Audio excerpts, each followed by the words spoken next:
जय हिंद दोस्तों, स्वागत है आप सभी का आपके अपने YouTube चैनल सबका 9th एंड 10th क्लासेज में। तो कैसे हैं आप लोग? उम्मीद करता हूं आप लोग बहुत अच्छे होंगे। देखिए मेरे प्यारे भाई, आज की इस वीडियो में हम लोग NCERT गणित कक्षा 10 के प्रश्नावली 9.1 के प्रश्न संख्या 9 को बनाना सीखेंगे। बिल्कुल आसान से आसान कॉन्सेप्ट बताऊंगा। अगर वीडियो अच्छा लगे तो एक लाइक करिएगा, चैनल पर नए हैं तो सब्सक्राइब कर लीजिए, क्योंकि इस तरह का बेहतरीन वीडियो आपको हमेशा मिलता रहेगा। तो चलिए वीडियो को शुरू करते हैं। देखिए मेरे भाई, सबसे पहले हम लोग प्रश्न को पढ़ते हैं। प्रश्न क्या कह रहा है? एक मीनार के पाद बिंदु से एक भवन के शिखर का उन्नयन कोण 30 डिग्री है और भवन के पाद बिंदु से मीनार के शिखर का उन्नयन कोण 60 डिग्री है। यदि मीनार 50 मीटर ऊंची हो तो भवन की ऊंचाई ज्ञात कीजिए। अब देखिए मेरे भाई, प्रश्न को हमने पढ़ लिया। अब प्रश्न को समझने के लिए साथ साथ फिगर का भी हम लोग मदद लेंगे। फिगर के साथ साथ प्रश्नों को समझेंगे तो बेहतरीन ढंग से समझ में आएगा। तो चलिए मेरे भाई, सबसे पहले क्या कह रहा है? पहला स्टेटमेंट है, एक मीनार के पाद बिंदु से एक भवन के शिखर का उन्नयन कोण 30 डिग्री है। क्या कह रहा है? एक मीनार के पाद बिंदु, मान लेते हैं यहाँ, चलिए एक मीनार है, ये जो है यहाँ से यहाँ ये मीनार हो गया। अब मीनार ये हो गया। अब क्या कह रहा है? मीनार के पाद बिंदु मतलब इसके जड़ के बारे में, जहाँ से स्टार्ट होता है वह पाद बिंदु होता है, शिखर बिंदु जहाँ खत्म होता है। क्लियर है? तो मीनार के कह रहा है पाद बिंदु से एक भवन के शिखर का उन्नयन कोण 30 डिग्री है। अब एक भवन यहाँ होगा, भवन होगा। क्लियर है? अब भवन होगा, इसको दोनों को यहाँ मिला लेंगे। अब भवन के क्या कह रहा है? भवन के शिखर पॉइंट मतलब शिखर मतलब सबसे ऊपरी हिस्सा जहाँ खत्म होता है, वहाँ से जो है ना ये कह रहा है उसके उन्नयन कोण 30 डिग्री है और भवन के पाद बिंदु से मीनार के शिखर का उन्नयन कोण 60 डिग्री है। अब मेरे भाई एक बात बताइए, अब यहाँ सबसे पहला डाउट क्या आना चाहिए आप लोगों को कि भवन सबसे ऊंचा होगा कि मीनार सबसे ऊंचा होगा? अब देखिए मेरे भाई, क्या कह रहा है? यहाँ जब इसका उन्नयन कोण जो है, यहाँ से उन्नयन कोण मतलब क्या हो गया? यहाँ जो है क्या कह रहा है? भवन का जो है शिखर का, इसके मीनार के पाद बिंदु से उन्नयन कोण कितना है? 30 डिग्री है। अब देखिए डिग्री कम है, मतलब ये कोण का जो एंगल 30 डिग्री है, तो इसका मतलब ये कम ऊंचा है। अगर यही बढ़ जाएगा तो ये डिग्री भी बढ़ते जाएगा। इसीलिए यहाँ जो है इसका जो है भवन का शिखर का जो है बिंदु और यहाँ जो मीनार के पाद बिंदु, यहाँ इसका जो है कोण, यहाँ कह रहा है उन्नयन कोण 30 डिग्री है। आगे कह रहा है भवन के पाद बिंदु मतलब ये भवन का स्टार्टिंग पॉइंट हुआ, तो ये भवन का पाद बिंदु हो गया, से मीनार के शिखर मतलब मीनार की ये शिखर बिंदु मतलब सबसे ऊपरी हिस्सा हो गया, का उन्नयन कोण 60 डिग्री है। क्लियर है? तो उन्नयन कोण क्या हो जाएगा? नीचे जो बनेगा ये 60 डिग्री है। इसलिए हमने जो है, अब जिसका कोण बड़ा है उसका जो सामने वाला भुजा भी बड़ा होगा। क्लियर है मेरे भाई? ये 30 डिग्री है तो ये छोटा होगा और ये 60 डिग्री है तो ये बड़ा होगा। इतना तो समझ गए। यहाँ जो है आपको कह रहा है यदि मीनार 50 मीटर ऊंची हो, मतलब इसका जो है आपको ये 50 मीटर आपको दिया गया है। क्लियर है? ये 50 मीटर ये मीनार का जो है, ये क्या है? ये मीनार है। क्लियर है मेरे भाई? समझ लीजिए, ये मीनार हो गया और ये क्या हो गया? ये भवन हो गया। मीनार का जो है 50 मीटर ऊंचाई दिया है और भवन की ऊंचाई पूछ रहा है, तो भवन की ऊंचाई क्या करते हैं हम लोग?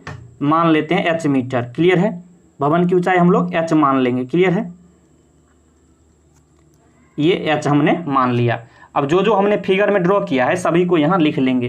क्या हम पहले माने हैं? माना कि भवन की ऊंचाई कितना माने हैं? h metre. क्लियर है? ये मीटर का साइन है। क्लियर है? भवन की ऊंचाई क्या हो गया? h मीटर हो गया। समझ गए मेरे भाई?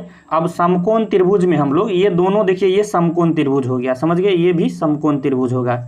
अब समकोण त्रिभुज कहाँ? अब पहले सबसे पहले डिनोट कर लीजिए। इसे मान लीजिए a, इसे मान लीजिए b, इसे मान लीजिए c, इसे मान लीजिए d। क्लियर है? तो सबसे पहले समकोण त्रिभुज किसमें बात करेंगे हम लोग? ए बी सी में। क्यों बात करेंगे? क्योंकि एक यहाँ जो है ए बी का मान दिया गया है, इसलिए सबसे पहले ए बी सी में हम लोग बात करेंगे। तो समकोण त्रिभुज ए बी सी में, अब ये जो है दिया इस तरह से, ये साइन जो है त्रिभुज का होता है। क्लियर है मेरे भाई? ए बी सी में अब क्या दिया है, क्या निकालना है, इसी कॉन्सेप्ट को आपको यूज करना है ताकि आपको पता चल जाए यहाँ साइन थीटा लगेगा कि कोस थीटा की टेन थीटा। क्लियर है मेरे भाई? ये डाउट ना रहे। तो यहाँ दिया हुआ है ए बी का मान और आपको निकालना है बी सी निकालिएगा तभी ना यहाँ से जो है एच जो है ये माने है भवन की ऊंचाई, तब निकाल पाइएगा। तो आपको दिया क्या है और निकालना क्या है, दोनों को बट्टा में लेके देखेंगे। तो क्या ए बी हो जाएगा, ए बी दिया है और निकालना है बी सी, तो ए बी बट्टे बी सी हो जाएगा। अब मेरे भाई यहाँ ए बी क्या है, बी सी क्या है, सबसे पहले इस कॉन्सेप्ट को समझिए। अब किस यहाँ ये देखिए, अगर बरका जो है ये 60 डिग्री कोण हो जाएगा, तो किस 60 डिग्री के सामने वाली भुजा यहाँ ए बी क्या हो जाएगा, ए बी आपको लंब हो जाएगा। क्लियर है, किसी भी कोण के सामने वाली भुजा लंब होता है। क्लियर है, और 90 डिग्री के सामने वाली भुजा कर्ण होता है, ए सी यहाँ कर्ण हो जाएगा। तो जो बच गया बी सी क्या हो जाएगा, ये आधार हो जाएगा। इस कॉन्सेप्ट को आप याद रखिए, किसी भी कोण के सामने वाली भुजा क्या होता है, वो लंब होता है, और 90 डिग्री के सामने वाली भुजा कर्ण होता है, जो बच गया वो आधार होता है। इतना समझ गए, इतना क्लियर हो गया। मतलब आप देखिए फार्मूला यहाँ क्या बनेगा, लंब बट्टे आधार। तो लंब बट्टे आधार कौन फार्मूला होता है, तो टेन थीटा बराबर होता है लंब बट्टे आधार। समझ गए मेरे भाई, आपको आसानी से समझ में आ गया कि यहाँ टेन थीटा का फार्मूला लगेगा। अब टेन थीटा की जगह क्या रखिएगा, बरका में 60 डिग्री बराबर क्या हो जाएगा, ए बी का मान क्या दिया गया है 50, अब बट्टे क्या हो जाएगा बी सी आपको निकालना है। समझ गए मेरे भाई, इतना समझ गए। अब यहाँ से टेन 60 डिग्री का मान क्या होता है, तो टेन 60 डिग्री का मान क्या होता है, √3 बराबर क्या हो जाएगा 50 बट्टे बी सी। अब क्या करेंगे मेरे भाई, इसको बट्टे 1 कर लेंगे, कोई फर्क पड़ेगा नहीं। अब जो इसे क्रॉस मल्टीप्लाई करेंगे, मतलब तिरछा गुना, बी सी को √3 से या 50 को 1 से, तो यहाँ से है डायरेक्ट बी सी का अगर मान आप निकालिएगा तो बी सी गुने क्या हो जाएगा, √3 बराबर 50 गुने 1 बराबर 50 हो गया। तो बी सी बराबर क्या निकल के आ गया, 50 बट्टे √3। इसे हम लोग समीकरण फर्स्ट मान लेते हैं।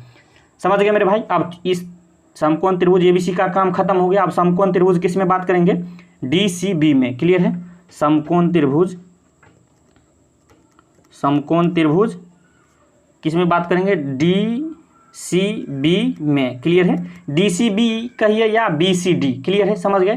तो अब देखिए, अब निकालना क्या है, दिया क्या है, उस पर फोकस करेंगे। तो यहाँ एच माने है मतलब दिया है, और निकालना क्या है आपको बीसी। तो यहाँ क्या रखिएगा, डीसी बट्टे बीसी। इसी तरह से आपको बट्टे में लेके देखना है। अब डीसी क्या हो जाएगा, अब देखिए 30 डिग्री 60 डिग्री का काम खत्म हो गया। छठका त्रिभुज में जो है ये 30 डिग्री पर काम करेंगे। 30 डिग्री के सामने वाली भुजा डीसी क्या हो जाएगा, अभी हमने बताया है किसी भी कोण के सामने वाली भुजा लंब होता है। आप आसानी से समझ गए कि डीसी यहाँ लंब हो गया। अब आगे जो है, अब 90 डिग्री के सामने वाली भुजा यहाँ जो है डीबी क्या हो जाएगा, ये कर्ण हो जाएगा मेरे भाई। तो जो बच गया बीसी यहाँ भी आधार हो जाएगा। तो आप आसानी से जो है समझ पाए हैं कि लंब हो गया, ये आधार हो गया। अब क्या कौन फार्मूला लगेगा, तो ये लंब बट्टे आधार कौन फार्मूला होता है, तो यहाँ भी तो टेन थीटा ना होता है, टेन थीटा बराबर में लंब बट्टे आधार होता है। तो टेन थीटा यहाँ लग जाएगा, तो सेम यहाँ भी टेन थीटा लगेगा। अब थीटा की जगह क्या रखिएगा 30 डिग्री, क्योंकि छठका त्रिभुज में हम लोग बात कर रहे हैं। बराबर डी सी क्या माने हैं, एच माने हैं, एच। अब बट्टे क्या हो जाएगा, अब बी सी जो है आपको निकालना है। क्लियर है मेरे भाई। अब टेन जो है 30 डिग्री का मान क्या होता है, 1 बट्टे √3 होता है टेन 30 डिग्री का मान। देते क्या हो जाएगा, एच बट्टे बी सी। समझ गए मेरे भाई, यहाँ तक समझ गए। अब देखिए यहाँ से बी सी बराबर क्या हो जाएगा, यहाँ क्रॉस गुना करिएगा, बी सी को 1 से गुना करिएगा तो बी सी होगा, एच को √3 से गुना करिएगा तो एच गुने √3 हो जाएगा। समझ गए यहाँ तक। अब आगे जो है चलिए किस तरह से सॉल्व करना है। अब देखिए मेरे भाई, क्या करिए, बी सी का मान 50 बटे √3 यहाँ आप रख लीजिए। तो 50 बट्टे √3 यहाँ रख लीजिए, बराबर क्या हो गया, एच बट्टे √3। यहाँ लिख दीजिए समीकरण 1 से, ताकि पता चल जाए कि यहाँ बीसी का मान हमने समीकरण 1 से रखा है। अब देखिए बट्टा 1 कर लेंगे तो कोई फर्क पड़ेगा नहीं। अब यहाँ भी जो है क्रॉस मल्टीप्लाई होगा, मतलब तिरछा गुना। तो 50 को 1 से गुना करिएगा तो क्या होगा, 50 हुआ, बराबर क्या होगा। अब एच को जो है कंप्लीट इसमें जो √3 से गुना होगा, एच गुने √3, अब फिर गुना क्या हो जाएगा √3। समझ गए मेरे भाई। अब देखिए 50 बराबर क्या हो गया, अब देखिए एच गुने √3 को √3 से गुना करिएगा तो क्या होगा, 3 ना होगा। क्यों होगा, क्योंकि √3 गुने √3 को एक बड़ा सा रूट लेंगे, 3 गुने 3 इसके अंदर कर देंगे।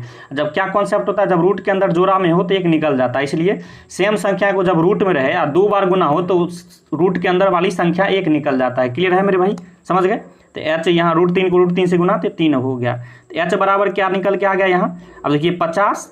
अब एच जो है 3 के साथ गुना में है, तो यहाँ से जो है 3 जो है इधर बराबर के बाईं साइड आएगा तो क्या होगा, बट्टा में।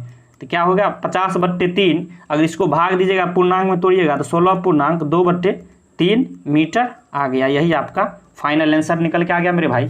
तो एक बात बताइए मेरे भाई, जिस तरह से मैंने इस प्रश्नों को आसान भाषा में समझाया है, मुझे आशा आपको पूरी पक्का समझ में आ गया होगा। अगर वीडियो अच्छा लगा हो तो एक लाइक करिएगा, चैनल पर नए हैं सब्सक्राइब कर लीजिए, क्योंकि इस तरह का बेहतरीन वीडियो आपको हमेशा मिलता रहेगा। वीडियो देखने के लिए धन्यवाद, मिलते हैं नेक्स्ट वीडियो में, तब तक के लिए जय हिंद जय भारत।